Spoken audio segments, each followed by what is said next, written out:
Hello दोस्तों, we are back for our reaction channel में। तो आज हम रिएक्शन करने जा रहे हैं। मूवी है, उसको एक्सप्लेन करेंगे और देखेंगे, एंड में अपनी राय भी देंगे। मूवी का नाम है द ब्रीड मूवी। तो उसको हम एक्सप्लेन करेंगे, देखेंगे, एंड में अपनी राय भी देंगे। और आपसे गुजारिश है आप भी एंड में अपनी राय का इजहार ज़रूर करें। और अगर पसंद आए आपको तो लाइक करें, अगर ना पसंद आए तो डिसलाइक कर दें। तो चलते हैं वीडियो की तरफ। जरा सोचो दोस्तों, अगर आप एक ऐसे आइलैंड पर फंस जाओ जहाँ पर चारों तरफ सिर्फ शिकारी कुत्ते हों जो आपकी जान लेने के लिए आपके पीछे पड़ जाएं। कुछ ऐसा ही होता है हमारी आज की इस कहानी में। कहानी की शुरुआत में हम एक कपल को देखते हैं जो कि अपनी बोट पर समुद्र में घूमने आए होते हैं। तभी घूमते हुए उन्हें वहाँ पर एक आइलैंड दिखता है जो कि पूरी तरह से सुनसान था। अब वो आइलैंड दिखने में बहुत ज्यादा खूबसूरत था, इसलिए वो दोनों उस आइलैंड पर जाने का फैसला करते हैं। आइलैंड पर पहुंचते ही हस्बैंड बोट को बांधने के लिए वहीं रुक जाता है, पर उसकी वाइफ उस आइलैंड को एक्सप्लोर करने के लिए अकेली ही जंगल में चली जाती है। थोड़ी ही दूर जाने पर उस लड़की को एहसास होता है कि इस जंगल में कोई और भी है, और तभी कोई अनजान चीज आकर उस लड़की पर अटैक करती है और उसे घसीटकर अपने साथ ले जाती है। बाहर उसका हस्बैंड अभी भी बोट बांध ही रहा था और उसे सिर्फ उसकी वाइफ की चीखें सुनाई देती हैं। फिर इसके कुछ दिनों बाद हम दो भाई मैट और जॉन को देखते हैं जो अपने कुछ दोस्तों के साथ एक प्लेन में उसी आइलैंड पर छुट्टियां बिताने आते हैं। ये पूरा आइलैंड मैट और जॉन के अंकल फ्रैंक का था, जिनकी कुछ सालों पहले डेथ हो गई थी। आइलैंड पर पहुंचने के बाद जॉन प्लेन को डॉक से बांध देता है और फिर सभी अंकल फ्रैंक के बनाए हुए कैबिन में चले जाते हैं। कैबिन के अंदर पहुंचते ही मैट बिना टाइम वेस्ट करे सीधा अपनी गर्लफ्रेंड निकी के ऊपर टूट पड़ता है और उसके साथ वहीं पर इंटीमेट होने लगता है। दोस्तों, यहाँ पर मैं आपको बता दूं कि निकी पहले मैट के भाई जॉन की गर्लफ्रेंड थी, लेकिन वो जॉन के साथ खुश नहीं थी, इसलिए वो उसे छोड़कर मैट के पास चली गई। अगले दिन सभी पानी के अंदर काफी एंजॉय करते हैं और फिर कैबिन के बाहर बैठकर सभी सस्ते नशे करने लगते हैं। तभी वहाँ पर एक छोटा सा कुत्ते का पिल्ला आता है जो दिखने में काफी क्यूट लग रहा था। अब उसकी क्यूटनेस को देखकर सभी लोग पिघल जाते हैं और उस पिल्ले को अपने साथ कैबिन में ले जाते हैं। थोड़ी देर बाद सभी लोग मिलकर फिर से नशे करना शुरू कर देते हैं, जिससे परेशान होकर वो पिल्ला बाहर भाग जाता है। सारा और जॉन उसको ढूंढने के लिए बाहर आते हैं और देखते हैं कि वो पिल्ला एक जगह पर बैठा हुआ है। फिर सारा उस पिल्ले को उठाने के लिए जैसे ही उसके पास जाती है, तभी एक बड़ा सा शिकारी कुत्ता सारा पर हमला कर देता है और उसके पैरों पर काट लेता है। जॉन बहुत मुश्किल से उस कुत्ते को भगाता है और सारा को उठाकर कैबिन में ले आता है। वहाँ पर मैट सारा की पट्टी करता है और सभी इसे एक नॉर्मल सा हादसा समझकर टाल देते हैं। अगले दिन जॉन, मैट और नोआ जंगल में शिकार पर जाने का प्लान बनाते हैं। थोड़ी देर बाद जब वो तीनों जंगल में घूम रहे थे, तभी उनके सामने वही आदमी आता है जिसको हमने कहानी की शुरुआत में देखा था। वो आदमी उनको चेतावनी देता है कि जितना जल्दी हो सके यहाँ से भाग जाओ, वरना ये कुत्ते तुम लोगों को मार डालेंगे। अब वो आदमी उन लोगों को अपने बारे में बता ही रहा था कि तभी 3-4 कुत्ते मिलकर उस आदमी पर हमला कर देते हैं और उसे नोच नोच कर खा जाते हैं। अब ये देखकर वो तीनों बहुत ज्यादा घबरा जाते हैं और वापस अपने कैबिन की तरफ भागने लगते हैं। लेकिन वहां पहुंचने से पहले ही वो देखते हैं कि बहुत सारे कुत्तों ने उनको चारों तरफ से घेर लिया है। मैट और जॉन अपनी अपनी गर्लफ्रेंड्स को आवाज लगाते हैं जो नदी के किनारे बैठकर बातें कर रही थी।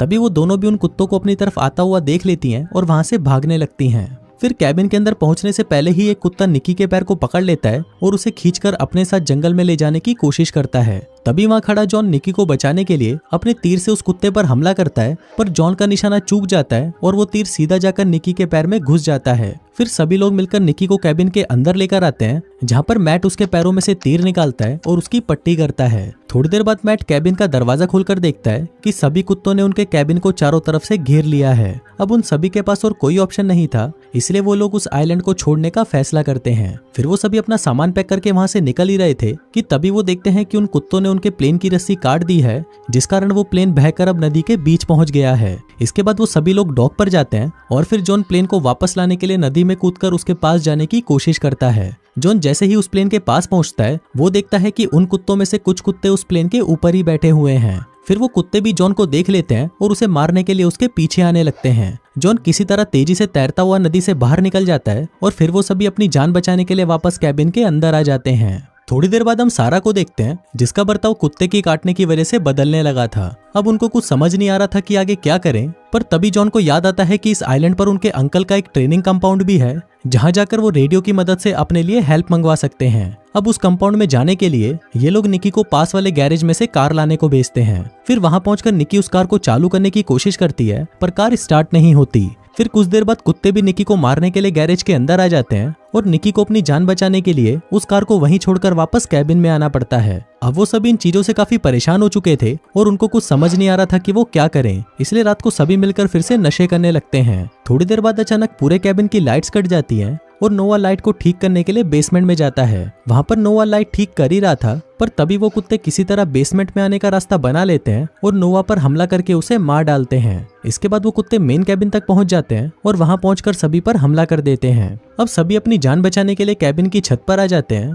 और वहां पर मैट को पता चलता है कि ये पूरा आइलैंड एक समय पर आर्मी कैंप हुआ करता था, जहां पर वो लोग शिकारी कुत्तों पर एक्सपेरिमेंट करते थे। पर कुछ प्रॉब्लम्स के चलते एक्सपेरिमेंट फेल हो गया और पूरे आइलैंड के कुत्ते खूंखार बन गए। अगले दिन मैट और जॉन फिर से कार को चालू करने के लिए गैरेज में जाते हैं और इस बार वो बहुत ही मुश्किल से पर कार को शुरू कर लेते हैं। फिर वो दोनों वापस सारा और निकी को लेने के लिए जाते हैं, पर रास्ते में कुत्ते फिर से उनके पीछे पड़ जाते हैं। वो दोनों बहुत ही मुश्किल से उनसे अपना पीछा छुड़ाते हैं और जब वो लोग कैबिन पर पहुंचते हैं तो निकी उनको बताती है कि सारा वापस जाने से मना कर रही है। निकी की बात सुनकर जॉन भागता हुआ सारा के पास जाता है और उसे मनाने की कोशिश करने लगता है। अब जॉन और सारा बात कर ही रहे थे कि तभी अचानक एक कुत्ता उनके रूम में आ जाता है। सारा जॉन को वहां से जाने के लिए कहती है और फिर वो खुद भागने की जगह उस कुत्ते से लड़ने लग जाती है और लड़ाई के दौरान वो खिड़की से नीचे गिरती है और मर जाती है।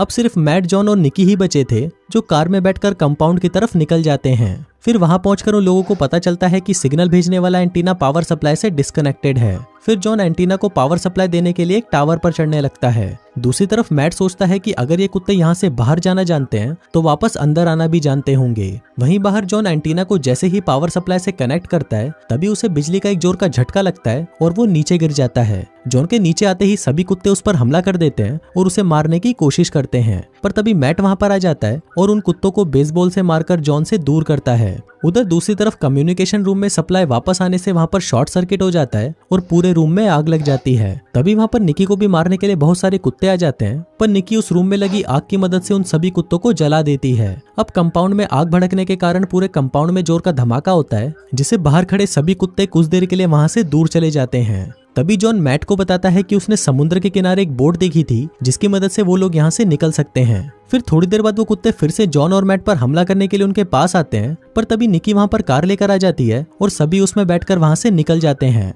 वो लोग बोट की तरफ ही जा रहे थे, पर कुत्ते अभी भी उनका पीछा करना नहीं छोड़ते। अब इन कुत्तों से बचने के लिए वो तीनों कार को बिना रोके सीधा पानी के अंदर ले जाते हैं। इसके बाद वो सभी तैरकर बोट पर पहुंचते हैं और फाइनली वो लोग उस आइलैंड से निकल पाने में कामयाब हो जाते हैं। फिल्म के लास्ट सीन में हम देखते हैं कि वो तीनों बहुत खुश थे कि आखिरकार वो यहाँ से बाहर जा रहे हैं, लेकिन फिर जैसे ही जॉन बोट के कैबिन का गेट खोलता है तभी उसमें से कुत्ता बाहर निकलकर उन पर हमला कर देता है और इसी के साथ ही ये कहानी यहीं खत्म हो जाती है। तो ये था द प्रेड मूवी, बहुत ही आउट क्लास और अच्छी मूवी थी। अगर आपको पसंद आई तो काइंडली लाइक करें, अगर ना पसंद आया तो डिसलाइक कर दें। शुक्रिया।